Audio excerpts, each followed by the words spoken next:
Пробиотиктер бұл адам ағзасына пайдалы тірі микроорганизмдер. Олар көбінесе ішектегі микрофлораның тепе-теңдігін сақтауға және иммундық жүйені қолдауға көмектеседі. Пробиотиктер құрамында көбінесе лактобактериялар мен бифидобактериялар сияқты бактериялар жатады. Олар қайда кездеседі?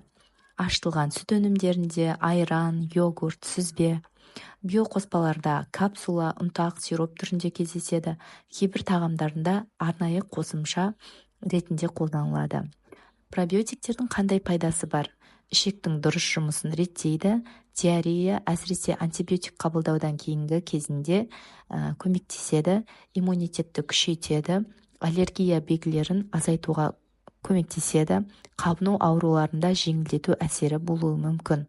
Пребиотик пен пробиотиктің айырмашылығы. Пробиотиктер бұл тірі микроағзалар. Пребиотиктер бұл сол микроағзаларға тағам, яғни олардың көбеюіне көмектесетін заттар. Мысалы, талшықтар, инулиндер. Балаларға арналған пробиотиктер отит, гайморит, фарингит кезінде қолдану туралы әңгіме айтайық. Балаларда отит, гайморит және фарингит сияқты лор аурулар кезінде пробиотиктерді қолдану жиі кездесетін және ғылыми негізделген тәжірибе. Олар бұл жағдайда негізгі емес, бірақ қосымша қосалқы ем ретінде қолданылады. Неліктен пробиотиктер пайдалы? Лор аурулары емдеу кезінде әсіресе антибиотиктер тағайындалғанда ішек микрофлорасы бұзылуы мүмкін.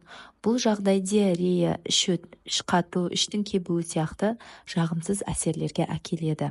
Пробиотиктер ішек микрофлорасын қалпына келтіреді, иммунитетті қолдайды. Кейбір жағдайларда қабынуды жеңілдетуге көмектеседі.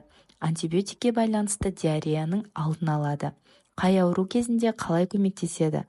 Мысалы, отит ортаңғы құлақтың қабынуы кезінде жиі бактериялық инфекциямен байланысты болады. Егер антибиотик қолданылса, пробиотик қосылу ұсынылады.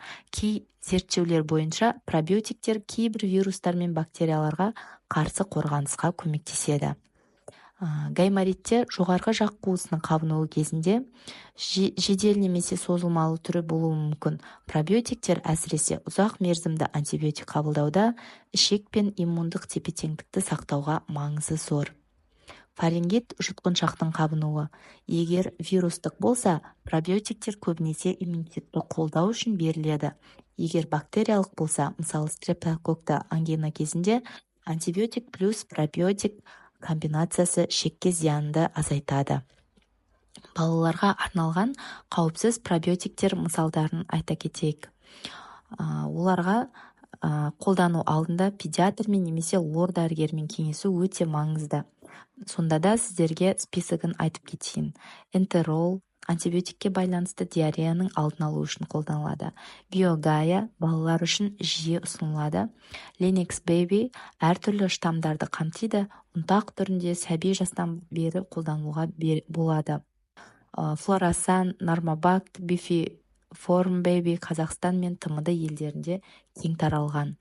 Маңызды кеңестер: пробиотиктер мен антибиотикті бір уақытта емес, арасы 2-3 сағат айырмашылықпен беру керек.